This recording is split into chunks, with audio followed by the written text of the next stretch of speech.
Hi guys, we're just about to start. People are just entering the webinar at the moment. Hope you guys are having or had a good 2025.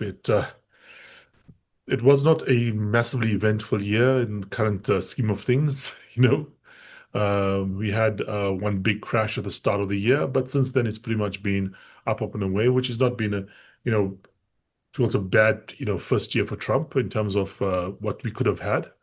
Obviously, things are still going to progress over the next 3 years. But I do think, thus far, it's as good a year as we could have expected. Also, South Africa has had a great year this year. We're going to talk about that in our yearly webinar, which is going to be in a couple of weeks' time. Look forward to you guys joining us for that as well. I do think that that's one of the more interesting webinars that we do. Just to be a bit of a spoiler, in last year's webinar, we predicted that the market would fall 20+% and also end up positive for the year, which I think if you had to look at that as a pick, it's quite a extraordinary, combination to have occurred, and we got it right. And look forward for more of those kind of, high quality picks with Rand Swiss at our next webinar. Okay, I think we can start right now. Let us begin. So this is the AI update. We do this every quarter. It's related to my AI fund that some of you guys are in. If you're interested in the AI fund after this particular webinar, contact us by emailing us, and we'll get you guys started up in investing in it. Be aware that this particular fund is a high risk fund. I wouldn't recommend you putting more than about 10% of your investable assets into it. It's done very well, as you can see, and obviously, people are obviously attracted to that kind of high returns, but obviously, we want to have a nice balance of risk in your portfolio. Uh, Something like this, which is more speculative, has a different kind of strategy in terms of how it operates. We don't want to have the majority of your funds in this particular investment because it just doesn't have, the same kind of risk balancing that other funds do have. Okay, so let us begin. So this is a quote by Ray Kurzweil. I put Ray Kurzweil up here. He's a inventor, and he's one of the guys that actually predicted, with quite a great deal of accuracy when we'd have artificial intelligence and when he thinks we might have what's called the singularity. He says artificial intelligence by 2030, the singularity by 2045. For those of you who don't know what singularity is, it's the point at which everything is taken over by machines and we are just basically passengers along for the ride. Artificial intelligence, I don't know how you're exactly going to define it, but it does seem pretty likely that we're going to have, AGI-like things by about 2030 to 2035, somewhere around there. Maybe even sooner, depending on, what people are saying. It may be that, already in some of the labs, there could be something significantly more advanced than what we're seeing in the public right now. But I do think that he's been remarkably, successful in predicting what's happening with AI, especially since he made these predictions like in the 1990s. So if you think about it from that point of view, to make a prediction about when AI is going to come about and, say 2030, 30 years ago, it's a remarkable achievement. Um, he may be off by a year or two, but I think he's pretty much on track to get that right. Well, this quote is machine intelligence will be the last invention that humanity will ever need to make. And the reason being is that if we do have AI or AGI and possibly ASI, which is artificial superintelligence, by 2045, uh, it'll be making all the discoveries that we could have made, but faster and better, and discoveries we could never have made because our brains are just too small or too weak to actually understand what's happening. Um, for some people, that's a very attractive, proposition. That brings about the possibility of, new cures for diseases, new kinds of energy, production, new kinds of technology we can't even dream about right now. For others, that's quite sad because I mean, one of the things that makes humans, or make life interesting for humans is discovery. I mean, if you look at what's been happening with art right now, it's it's quite obviously interesting, but also quite troubling. Music, for instance, you could have, you know, a AI program like Suno, which is free. but you can pay a little extra and get the newer version. But you can get the free version. Just download Suno on your app store, Suno, and you can create a song basically out of nothing, except a few prompts. Uh, you can go onto ChatGPT or to Gemini, make it write you a poem, take that poem across to Suno, and have it basically create a song around that poem based on, like, reggae or pop or whatever kind of music you want to have done. And it'll produce something that's better than what 99.9% of human beings can produce. Obviously, the 1% of human beings are out there, maybe down the line, 0.001% of human beings will produce something that's better than this. But this is something that the vast majority of human beings can never produce. The question is that a good thing or bad thing? And obviously, more music in the world is good. Less people making music is probably a bad thing. So let us start off with what the agenda for this particular seminar is going to be on. So it's the usual agenda that we've been doing for the last little while. Introduction, models. We have to talk about the models out there, the chips, energy, robots and cars, which is different from last time. We didn't add robots and cars, but we usually do have something around, robots and physical AI. Then deals, and then finally the performance of the AI portfolio and what changes we've made. Spoiler alert again, we had another mm, I would say lucky break, and we've done some good changes in the portfolio over the last 3 months or so. I'll show you what they were, but we were also quite fortunate in terms of cutting things at the right time.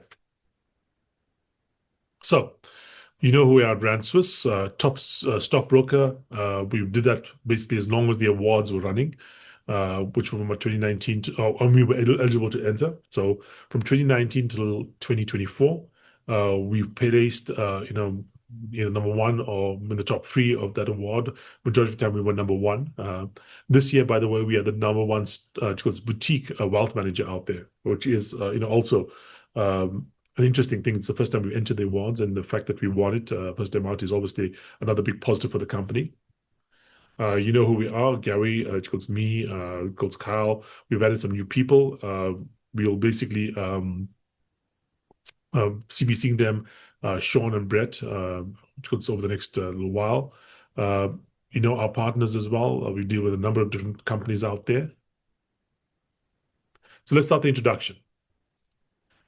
So the number one thing about the AI portfolio and the philosophy behind it is this.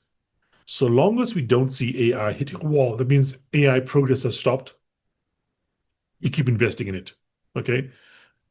Every single time that we see a new model coming out, and that new model isn't like quite a bit better than the last model, we can basically be comfortable that AI progress is continuing. And as long as that continuation, carries on, AI is going to be probably a good investment case.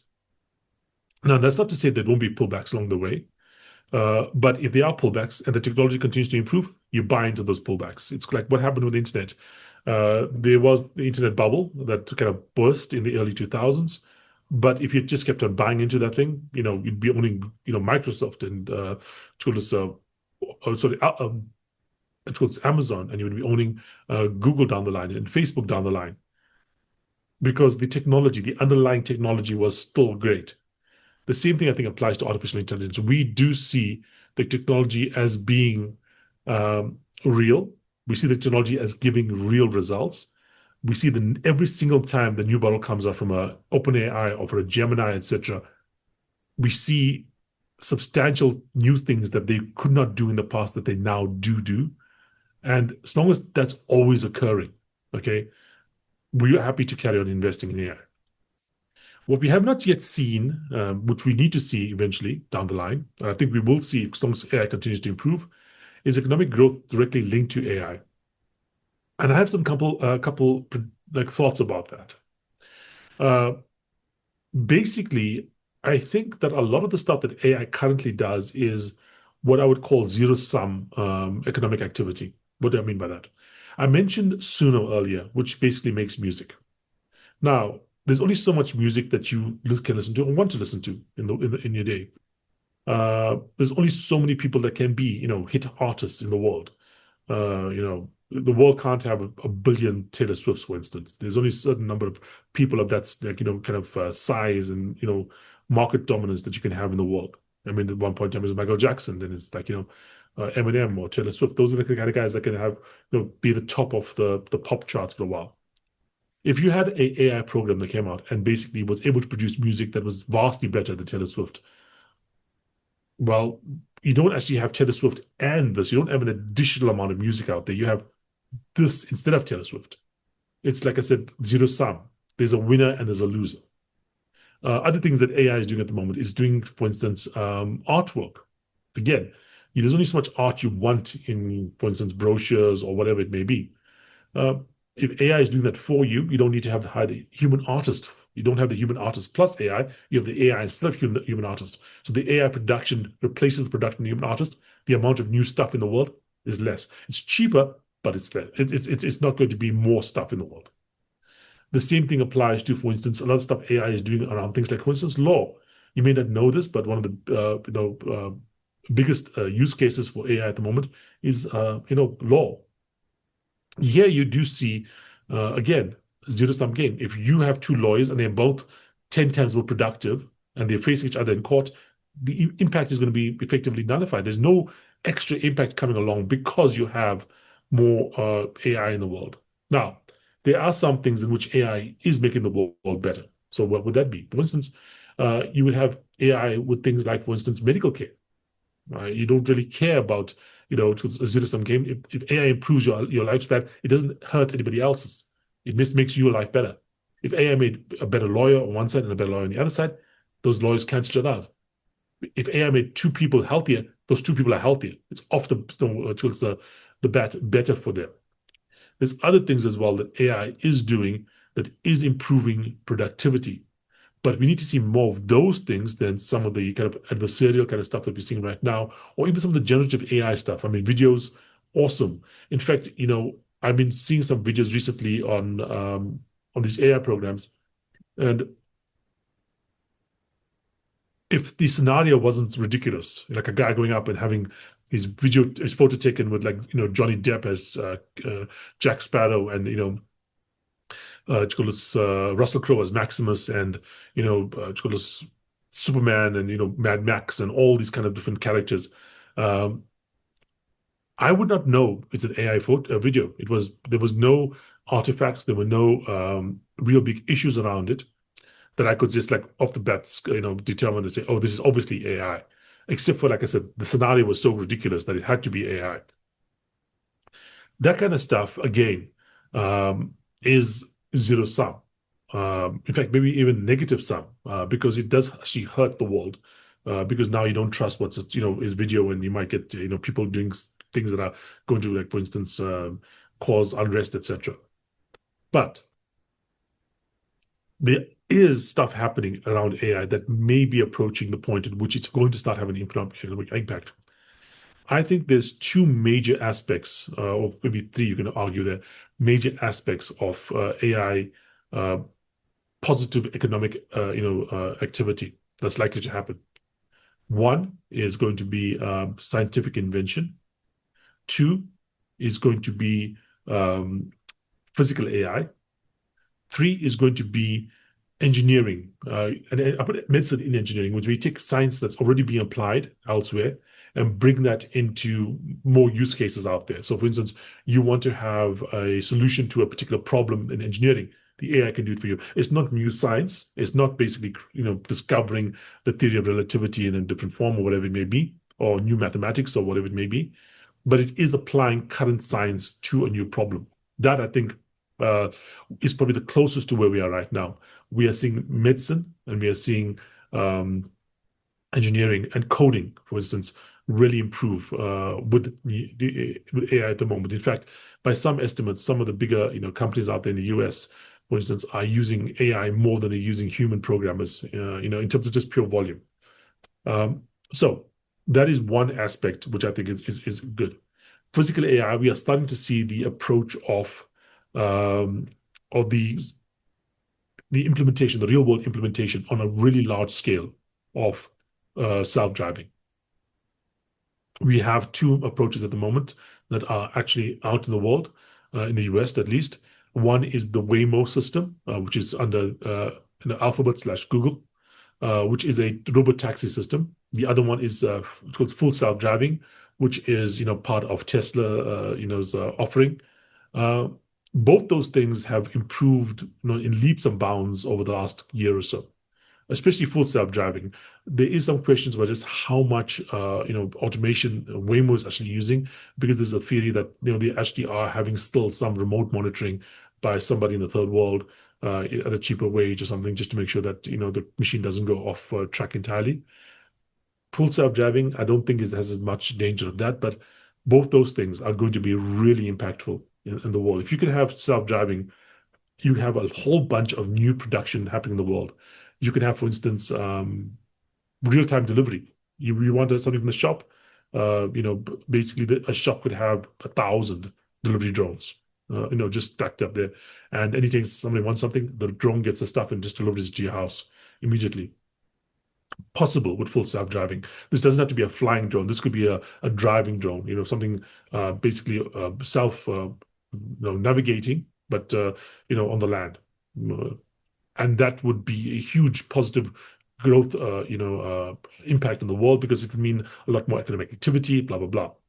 We could also, for instance, be seeing, things like, for instance, people in vehicles being driven by a robot or by an AI, not minding longer trips. If you had to, for instance, up in the morning, just have a shower, get into your car, and then dress up in your car, do your makeup in your car if you're a woman or a man, in fact. Maybe you can do some work there, watch a movie, sleep again if you wanted to. You would not care as much about a 1.5 hour commute in the morning as you would for that same commute if you had to drive yourself. Okay? Can you imagine?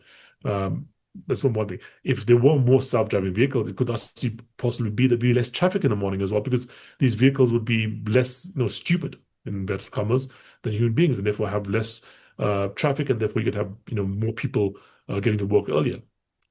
Or whatever you want to do in that regard. You could have self-driving vehicles, you can have self-driving bulldozers, you can have self-driving cranes, self-driving forklifts. All productivity increases.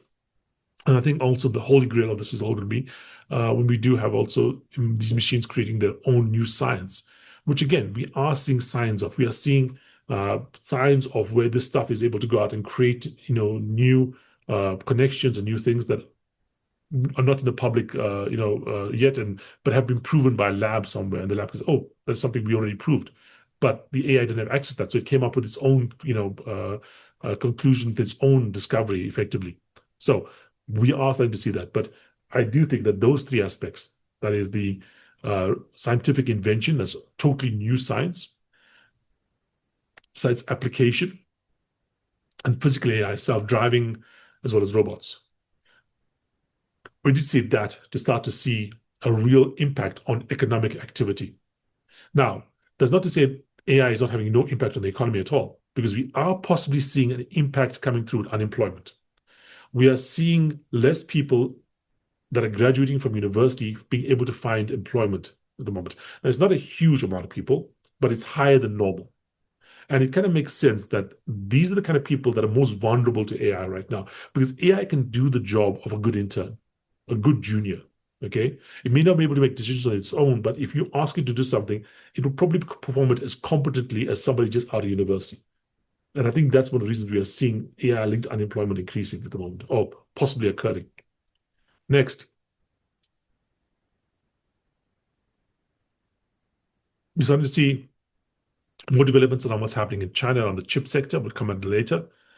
The US government is, acting in a way that is a bit bifurcated. On one hand, obviously, promoting AI, with David Sachs, South African, that's the AI czar effectively of the US, pushing through policies that are going to be good for AI. At the same time, I do think that they are going to start to see some kind of negative impact coming through, because if we do start to see job losses on a serious scale, we're likely to see, AI kind of backlash, AI backlash occurring. Other countries out there, I mean, we do see some stuff happening in India, Australia, which was, even Europe is doing some stuff around AI, data centers especially. We aren't really seeing anybody outside the China, US kind of duopoly really developing new AI. You can say perhaps towards DeepMind at Google is actually British because they're based there, but in reality, it's a US company that owns a UK office. So you can't really say that's separate from US employment or US innovation, let me say. And finally, the big story I would say that really has to be mentioned by the last 3 months is that Google is back. A year and a half ago, people were calling for the removal of Sundar Pichai. He's the guy that runs Google.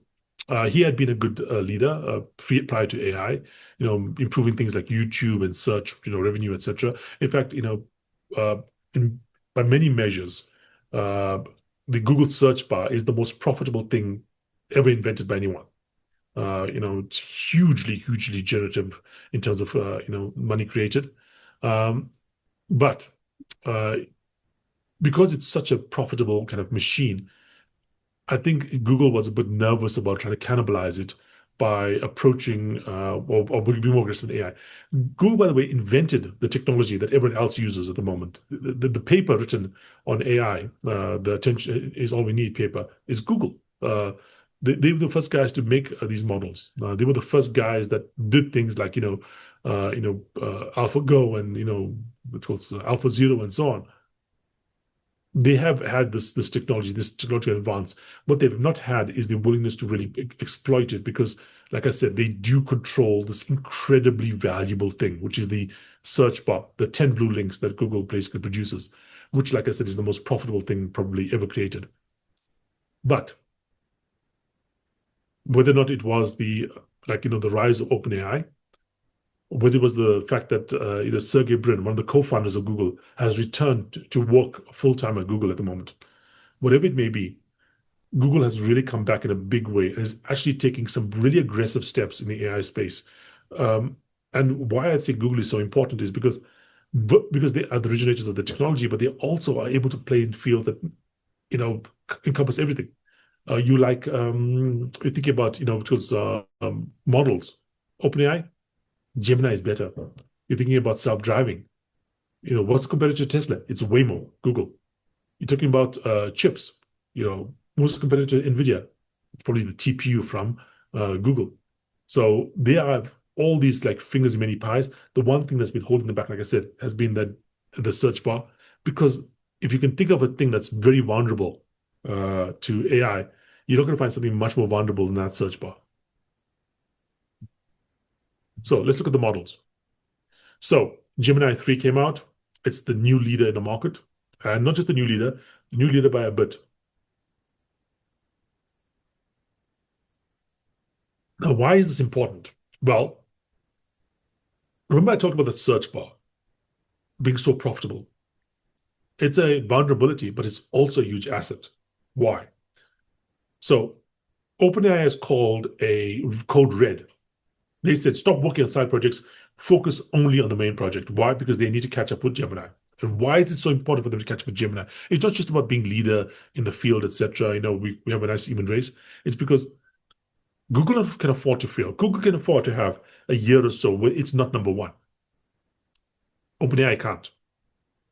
OpenAI can't raise funds except by asking people to invest in it, new people to put money into it. It has some, revenue coming in, 10, maybe 20 billion, who knows, but not anywhere near the hundreds of billions that Google has coming in. And Google's revenue, like I said, depending on the search bar, allows it to basically fall behind, be behind for a year or two, while it basically tries to catch up. If OpenAI was behind for a year or two, nobody's putting new money into OpenAI. It can't fund new research. It can't fund new development. Google, if it was a year or two behind or behind for a year or two, could always take money from that search, business, or from YouTube, or from some of the other profitable businesses they have, but mostly that search business, and create what's called or invest in that AI system. Okay, so Google being in number one, or Gemini being number one, is a very big threat to OpenAI in a way that OpenAI being number one is not a threat to Gemini or Google. because Google and Gemini can always afford to self-fund, whereas OpenAI has to have, to call this, there's a question about Cloudflare. I'll come back to that just now, AJ. Okay. So in terms of the business that Google has, the fact that it has this money generating machine means that if it is able to keep OpenAI down for maybe even 6 months or so, a lot of stuff is going to fall apart for OpenAI. Because if we had to go back and look at those deals that OpenAI had done, and I put in inverted commas deals, they weren't actually deals. I mean, deals are you owe me something, I owe you something. Okay, that's like a deal. There's reciprocal responsibility. A lot of these deals are basically an option to invest. NVIDIA has an option to invest in OpenAI. Okay. Um, and so that is, I think, a very important thing to note here. Google has the ability to actually kill OpenAI in a way that OpenAI does not have the ability to kill Google. And that's a real big thing there. The other guy that can actually play in this field in terms of money, but maybe not in terms of the innovation, is Meta, Facebook. They have also a money printing machine or machines. Uh, Facebook, Instagram, uh, these are all incredibly valuable money printing machines. And they can also afford to be, behind on these systems. Uh, the systems that Meta has, however, are not as supported by that the caliber of research, let me say, that Google has access to. DeepMind was the first AI lab. They created OpenAI to combat DeepMind because the DeepMind was so far ahead of everybody else that they had to create OpenAI. That's what Elon Musk and company did. They created OpenAI because they felt that without creating a competition to DeepMind, they would take over the whole game. Okay. Meta does not have that. It had Yann LeCun, who was one of the godfathers of AI. But he was one of the weird AI guys who doesn't actually believe, inverted commas, in AI to the extent other people believe. Every time you hear him talk, he always thought, "No, this is not really going to get us anywhere at the moment." He doesn't really have that same belief.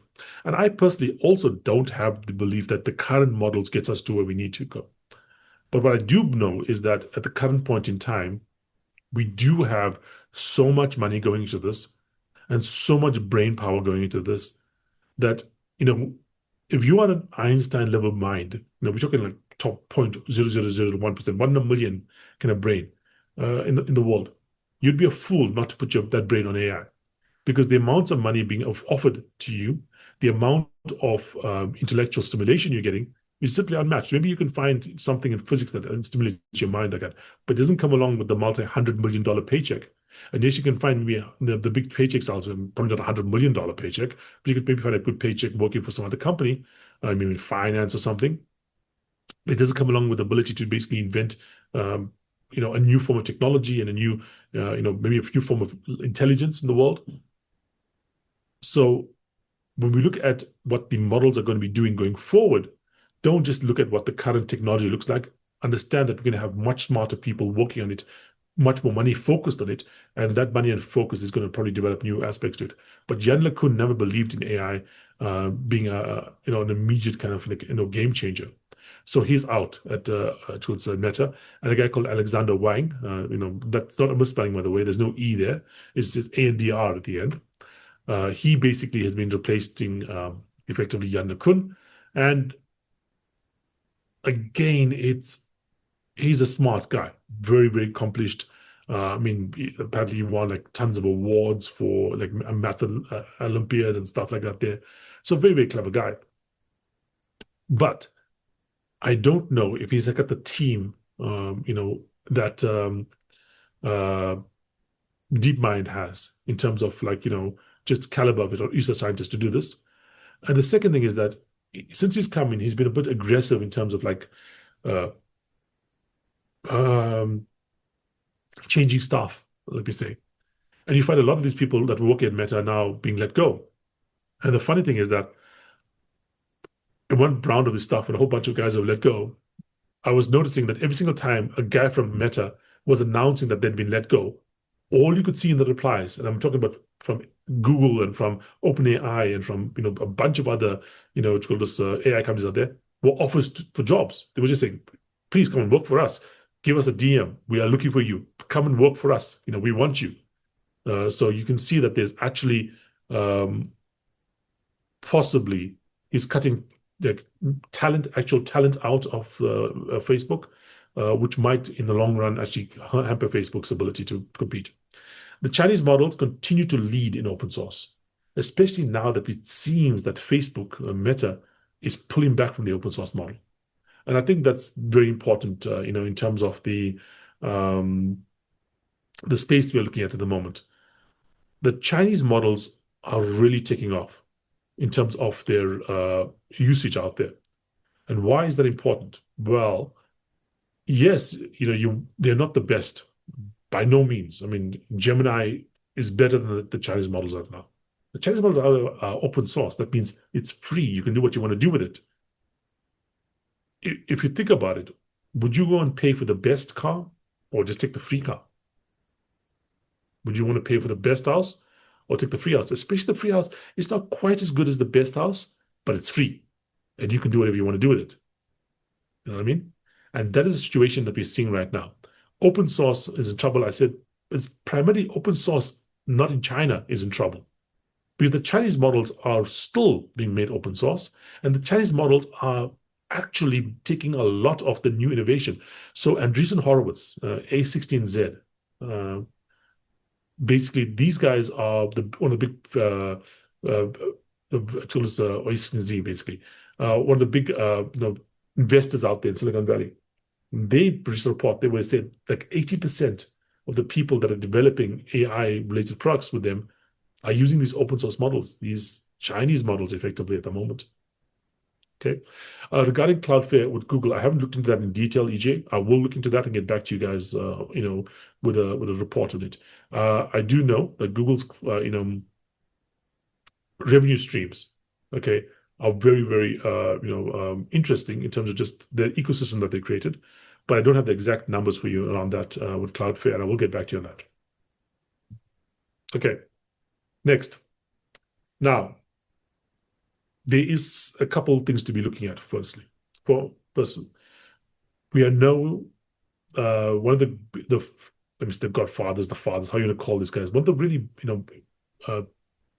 pivotal scientists in the AI space, a guy called Ilya Sutskever. He's created a company called super safe intelligence, artificial super safe intelligence. Okay, and he's trying to get to artificial super intelligence safely as quickly as possible. And he's got a company that he founded. He's one of the guys that was the chief research scientist at OpenAI. Prior to that, he worked at Google. He's commonly considered to be one of the preeminent, if not the preeminent genius in the AI space. And he says that scaling is seeing a limit at the moment, and that you need to have a new technology to get past this. I do think he's correct. I do think that scaling is hitting a limit, but not yet. And I still think there's still a bit more to go in that, because we are seeing the newer models being better. But I also think that the fact that we have so much money floating around in AI means that the amount of new brains being, like human brains, actually being applied to this particular problem is probably going to give us solutions in the near term. So I don't think this is a big issue. Next, Dunning-Kruger limits. I put it out there. What is Dunning-Kruger limit? Well, basically, Dunning-Kruger refers to the inability of somebody without, for instance, a talent in a particular thing to correctly underestimate how good they are at it. If you have no sense of taste, you don't know how good a cook you are. If you are tone deaf, you don't know how good a singer you are. If you're not that smart, you don't know how smart the AI is. Get the idea? And there is a belief that the current AI systems have hit a limit, so that every new AI system, no matter how much smarter it is now so much smarter than the average human being that the average human being can't tell that it's improved intelligence. You know what I mean? The average person can know it's smarter than me, but because the average person is not smart enough to understand how much smarter it is, they just think that something that's like 10% smarter is just the same as something that's 100% smarter. You get the difference? Yes, Johan? John, sorry. You can type something in this in the chat box, John, in terms of if you want to, ask a question. Okay. There's a little Q&A box. You can just click on that and type a question in there. Okay. So yeah. So as I was saying, we're hitting those limits as well. So it's possible that people are not feeling just how much smarter these machines are. The reason I would say they are smarter is because now we're getting people like Terence Tao. Terence Tao is one of the smartest mathematicians in the world. Again, one of these guys considered to be like the genius in his field. And he's saying that these machines are now for the first time, or these programs are now for the first time, useful to him. So if you're talking like you have a 200 IQ, now you can see how much smarter the machines are than they were in the past. If you're at 100 or 110, you're not going to see the difference. Okay, get the idea. But next thing is video models. I mentioned to you the video models are getting better and better. And I think this is actually going to be an issue. Why? Um, to put it politely, video models allow you to do things that usually go or will go against the morality of a population. Okay. Uh, it will also allow you to do things that basically get noticed by politicians, like making fakes of politicians. You know what I mean? So you're talking about videos of things that everyone agrees is outside the scope of what is right, and also videos that are directly going to impact people of power, politicians, well-known people. You make videos of Elon Musk, pumping a crypto system, as was the case recently. The South African company that got fined a lot of money. Uh, those things are going to scream for regulations. And LLM can tell you a bunch of stuff, but I mean, politicians don't buy that the LLM makes jokes about them. Politicians will buy that the LLM makes a video about them that looks very like they were doing something they shouldn't be doing. Politicians will mind if you're taking images of people from the street and making them do things that they were not doing. You know what I mean? There was a recent case in India where some girl basically got famous for saying she looked really good that particular day, and people are taking her face and putting it and making AI and stuff with it, effectively causing her to basically remove herself from social media. And I do think that is something that is a problem, because this is the kind of thing that gets politicians excited because it's going to affect them, gets people excited because you can obviously see when something is just outside the scope of what you think is acceptable. You know what I mean? And I do think that this is a danger that these companies have to watch out going forward. Next, chips. NVIDIA, still number one, still, seems to be number one. Intel, we've seen the share rise. It's at 40, dollars per share. It was closer to 30, to 20 when before the deal was done with the US government. But I don't know if the business model has changed enough that you can say that this particular change is something that's going to be able to hold going through. It could be a case where, yes, they've improved. There's a better chance for them to be successful, but I don't know if they are with the new advantages they have of being, partly owned by the US government, etc., and some of the deals that they're, is going to be sufficient to allow them to compete with, the NVIDIAs of the world. Especially now that we have the entrance of Google's TPU. So, to understand what's happening here, Google created all this technology. If Google created the AI technology, Google also made the chips that work well with AI. You know what I mean? You get the idea. They have their own chip, manufacturing kind of or design center at Google, and they've been creating these AI, specific chips. The chips that NVIDIA created were originally designed for making graphics on video games, then were adapted to make Bitcoin mining, and now have been adapted to make AI. And obviously, they are shifting more towards being more and more focused on AI. But Google's chip, that TPU, was designed for this particular science. You know what I mean? Because they're the guys that invented the particular science. And they've done a deal with Meta about TPUs. And that, I think, is a huge danger to NVIDIA, but it also is a bigger danger to something like, Intel. Intel, I think, trying to compete in a market where you're already, behind, and a new big player enters, it's not a good sign for you. China access. The Chinese basically are now getting access to the H200, with the restrictions. But that's the H200. That's the new level of chip from NVIDIA that has been designed particularly for the Chinese, restrictions around the sanction stuff for the US. But now we see the Chinese are seeing that maybe this is not a smart thing to do. They don't think the US is basically just being nice to them by giving them these chips, and they're not. They're realizing that maybe we want to prevent these chips from just being openly sold in our market. Why? Because we want to develop our own local industry. If you want to have your own local chip sector, the last thing you want to do is have free access to a more advanced chip without any restrictions. So the Chinese are basically almost saying, yeah, we want to take some of these chips, but we also want to develop our own sector. And to do that, we're actually restricting the chip importation more than you are loosening the sanctions. The sanctions are loosening, and maybe it's hitting up against how many chips the Chinese actually want to import. Data centers continue to grow. That means in size as well as numbers. The last few months have been seeing more and more, developments there. There's interesting chip technology happening, and people have often asked me about things like quantum computing, about this entropy chips, and a number of different technologies happening in the chip sector. But understand the chip sector is hardware. Hardware is a lot more difficult to do than software in terms of innovation. Because first you've got the design, you've got to work on all the bugs, start manufacturing, and once they start manufacturing, get the chips. In fact, manufacturing takes a while because then you got to get the machines to manufacture, set up the factory and so on. So we have very interesting new chip technology out there. Whether or not it'll be around before 2030, I don't know. I don't think so. Energy and water. I added water to this time because I think water is an interesting factor as well. There's since more energy. They actually are consuming enough energy right now. I told you in the last one that I did that there's certain states out there that more than a third of the energy consumed in that state is going to data centers.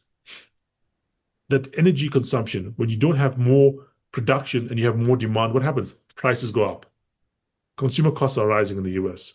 We are starting to see, in some cases, more than a doubling of the price of electricity for certain individuals over the last few years. And that's coming down and being blamed on AI. Is that all true? Who knows? Probably is true to some extent. But AI is creating a problem for energy in the US that's affecting elections because we are starting to see some local elections being swung against Republicans, especially because of the AI, fears, especially around, the cost to the consumer. Next, renewables. If the US wants to actually do something about, energy consumption, it has to do renewables. Why? What are the options that the US has in terms of what energy you can get? You can go for fossil fuels. You can go for nuclear, go renewables. Okay. Why can they do fossil fuels? Well, fossil fuels you can do, but not in time, especially not with the regulations that the US has.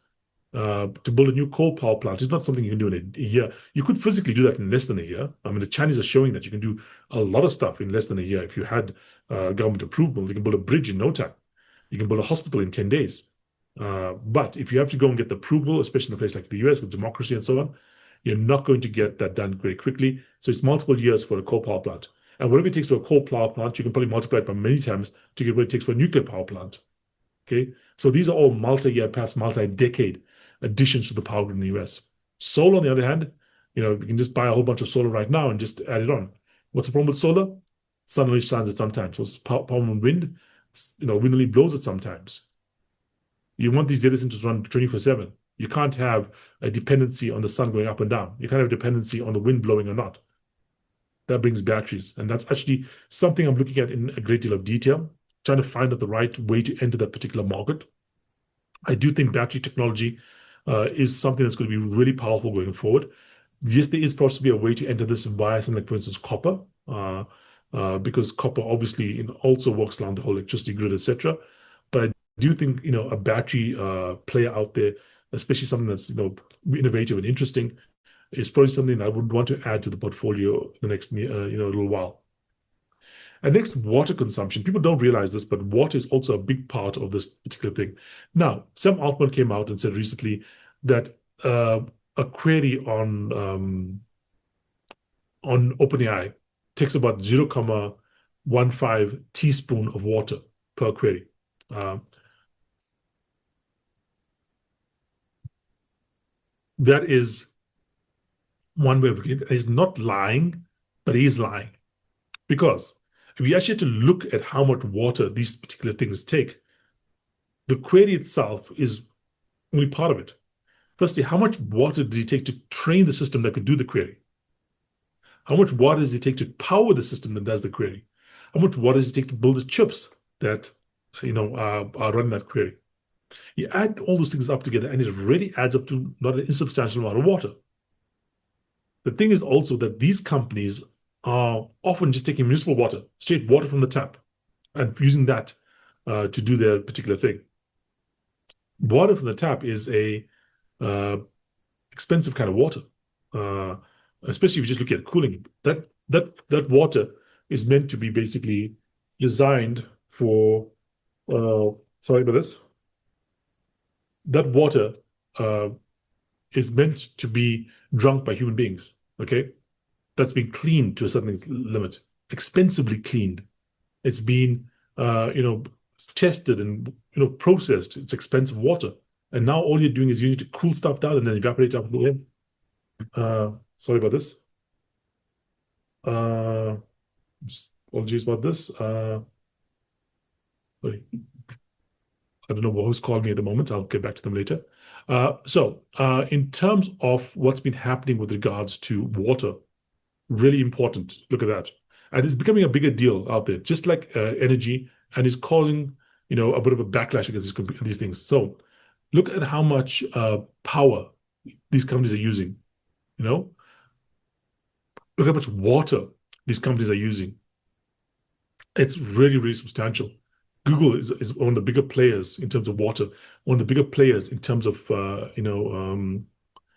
energy consumption out there as well.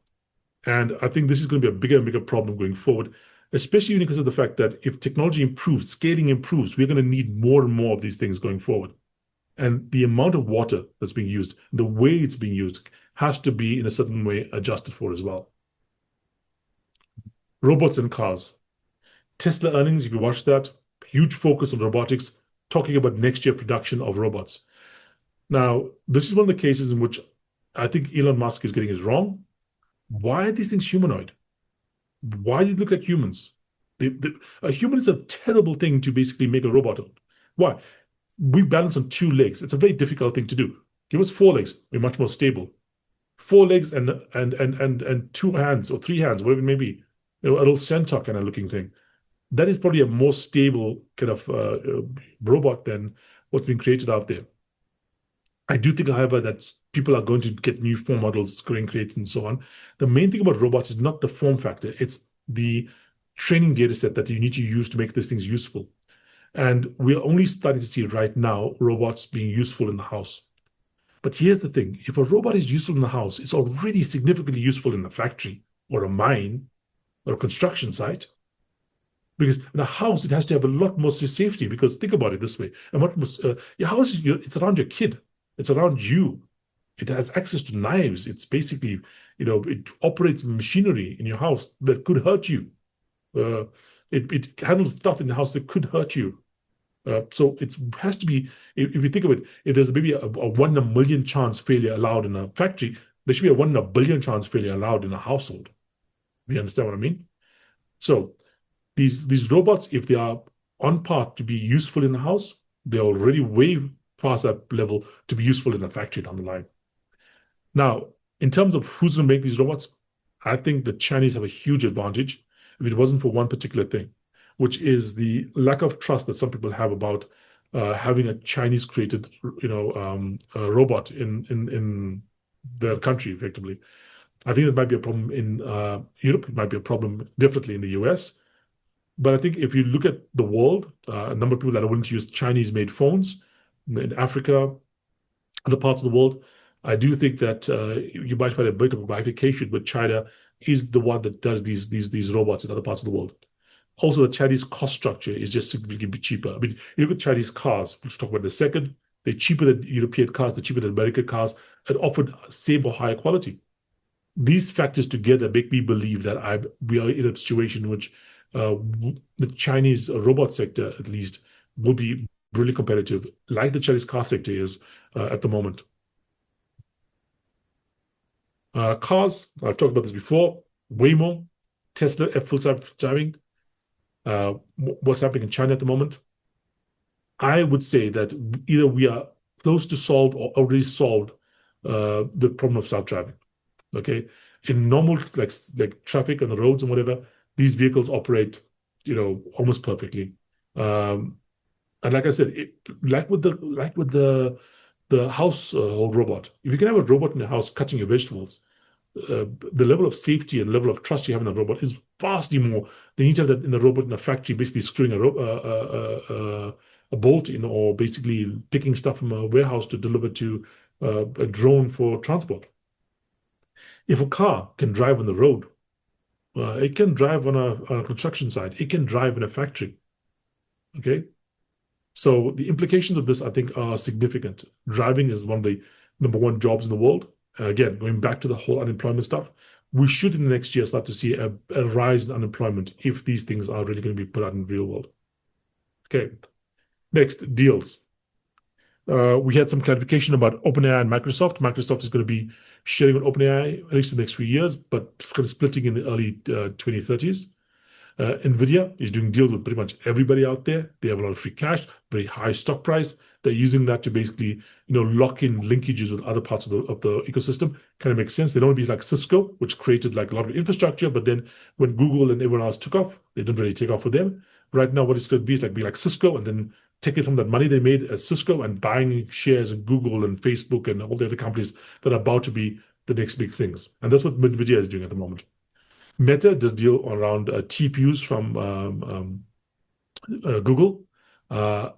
There is some query as to whether or not that's negatively affecting the relationship with NVIDIA. And then finally, the US, China, like mentioned before, those deals are going on with further, negotiation.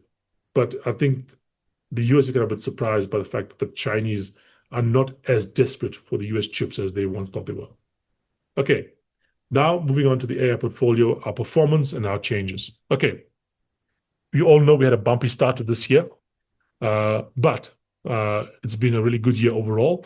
We're up 46% plus this year versus the S&P up about 17%. And we are up 111% plus on the portfolio since inception versus the S&P, which is up 56%. Okay.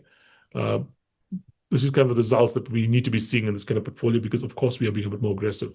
Like I said, 57% on the AI portfolio, also on the S&P at the 56 year, it's actually 57% versus our 111.1. Okay. Nelson there, by the way. That's since inception. And as you can see also, year to date, our portfolio, done 46%, the S&P 500 done less than 20%. Really great performance for the portfolio, kind of proving that the thesis around technology was the right way to go. Now, here are the changes we've done. Now, to remind you what my mandate is for the AI portfolio. My mandate is to invest in AI as long as I believe in AI. And yet I have kicked out Oracle, I've trimmed Palantir, and I am sitting 10% in cash. What's happened? Okay. Why did I kick out Oracle? Oracle has been a great performer for us. We've done really well on it, but I've noticed things about the company that I don't like anymore.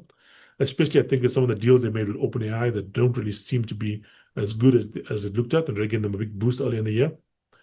I don't see the advantage they have against some of the other companies out there in this space. Larry Ellison is a bit of a Richard Branson figure. Great at marketing, maybe not so great at actual execution. I mean, remember Richard Branson with Virgin Galactic, one of the big players in the space race. Big bang at the start, but didn't really do much afterwards. I don't know if the people running Oracle are as technologically savvy and focused as some of the other people out there. And so Oracle goes out. I might be looking down the line at Salesforce again. We've got out of it earlier. We had a little profit on that. It's come down significantly since then. I've been looking at Salesforce again in and as well some battery companies, just to give you an idea what we're looking at. I haven't found something at the moment to get into, but we have 10% in cash at the moment, and I will be deploying that. Thanks, Ian. It was the right sector to be in, quite frankly, and you can't really say much more than that. So Oracle, we out of it turned out to be the right thing. I mean, as I speak to you today, I think Oracle is down 12% today alone. It's down significantly from when we got out of it. We were right to get out of it. I think Salesforce might be an opportunity. There might be something else to look at. I am really looking for a good battery maker out there, because I do think that if we do see demand for energy increase, we have to see that translate into battery demand. And then Palantir trimmed. We got into Palantir with less than 5% of allocation. It has done incredibly well. In a portfolio that has gone up 100+%, Palantir went up, 8%, 8 times more, no, 4 times more. So 8 times was. It had an 800% improvement in Palantir versus 100% for the portfolio. Okay, it was a huge improvement. I've trimmed this regularly. Why? Now, this could be my own particular prejudice, or my own particular, view on the world. I don't like the nature of the CEO at Palantir. I think there's some issues there that it doesn't, it is a very, very unique company. It does things that are very, very unique. Its pricing is just through the roof at the moment. It's priced like incredibly high for how much revenue it brings in. And I just don't see, I don't have the same faith that some others might have in that CEO. I think there is some indications out there that he's not, playing quite square. I just don't like the behavior I've seen, the statements he's made. That's just a feel from my point of view on that particular thing. But we still maintain a holding in Palantir, same holding we had initially. So we cut down quite a bit, but we're still holding about 5% holding in Palantir. Okay, just to understand, we just rebalanced. We still hold some of it. I just don't want to be holding 20% of my portfolio in a stock at the moment, in that particular stock at the moment. Okay, and that is it for this presentation. Like I said, great performance.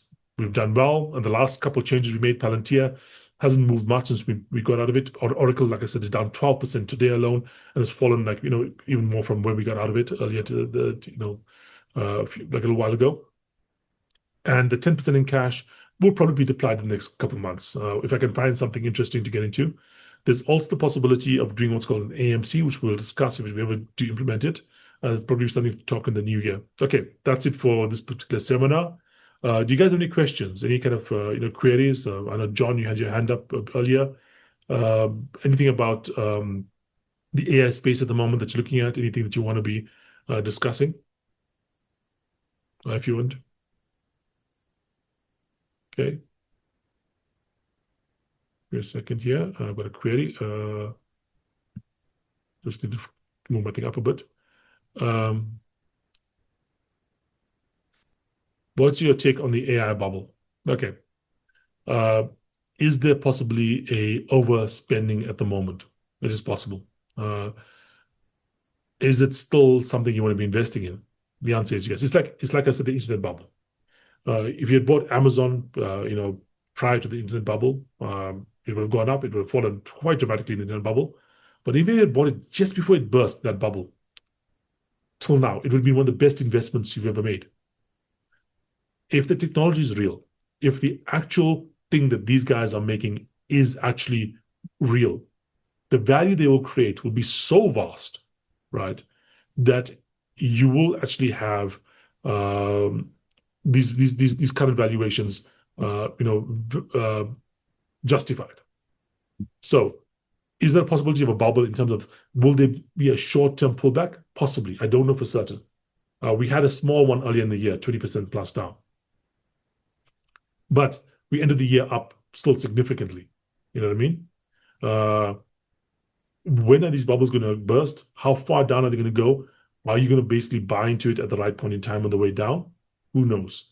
I think that if you look at, for instance, with Amazon, Had you just bought before that bubble and it had burst and you'd held on and bought more, in fact, it would be a great investment. Because if you look at the long-term chart on Amazon, that crash we had is barely noticed.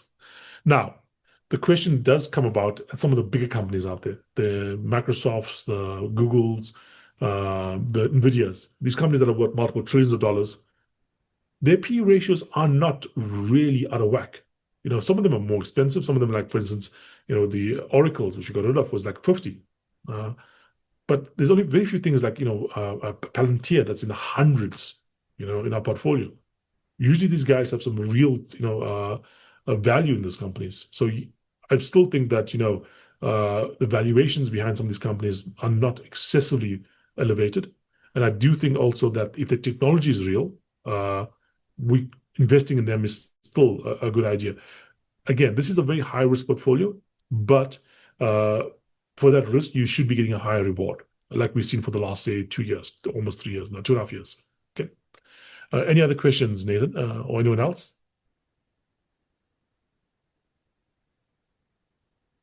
Okay. Okay. I was only asking about unlisted shares. Yeah, look, I mean, that's an interesting place to be in. So we are starting to see some movement in the unlisted space. There's talk about SpaceX listing next year at a valuation of 1 point something trillion dollars. That is a pretty high valuation. Now, SpaceX is an incredible company. To give you an idea how impressive SpaceX is, it produces or puts more stuff in space than everybody else combined by a long shot. Like 80+% of all the stuff that goes to space goes via SpaceX. I'm not just talking about the US, I'm talking about the entire world. You had the US government, you had China, you had India, you had the European Union, everyone else in the world combined. SpaceX puts all of that in space, multiplied by about 4, basically. Now, is that a 1.5 trillion rand company? I don't know. A dollar company? I don't know. You have to be very, very, high earning. Think about it. You're going to be making, hundreds of billions of dollars a year in revenue to justify that kind of thing. To make the profits that can justify, a $1.5 trillion valuation. Is there a need for hundreds of billions of dollars of space launches? Okay. Starlink is impressive. Maybe that might be the way. But we have to see the use case that gets us there. Now, there's other companies out there. There's companies like Mistral. There's companies like Anthropic. There's companies like OpenAI even. There's, some of the stuff around robotics figure. That's all unlisted. We are looking at ways to get into that space.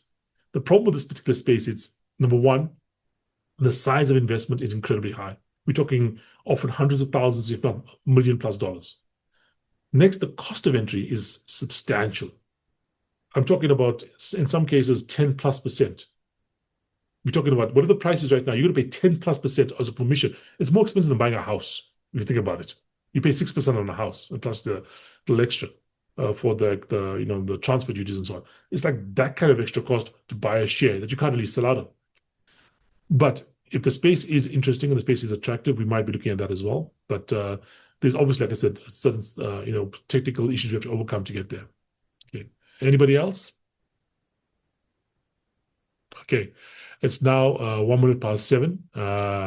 Thanks for joining me. This seminar will be put up on the internet as well, on YouTube. In addition, we will also have, the presentation emailed to you as well. If you've registered for this particular thing. If you have any queries, just feel to email me. And if you want to get into the portfolio, now's not a bad time to do it. The rand is reasonably strong. In fact, our particular guy says it's probably going to be able to, near-term point of strength for the rand. And if that's the case, then you probably want to get some money out of the country. Remember, this is a totally offshore portfolio. In addition to that, this is the year end. If you want to do some offshore transfers before the end of the year, now's the time to do it, because you lose out on your calendar allowance for offshore transfers on the 31st of December this year. Okay, that's it for me. Thanks for joining me. I'll be speaking again next week. Next time around. Cheers.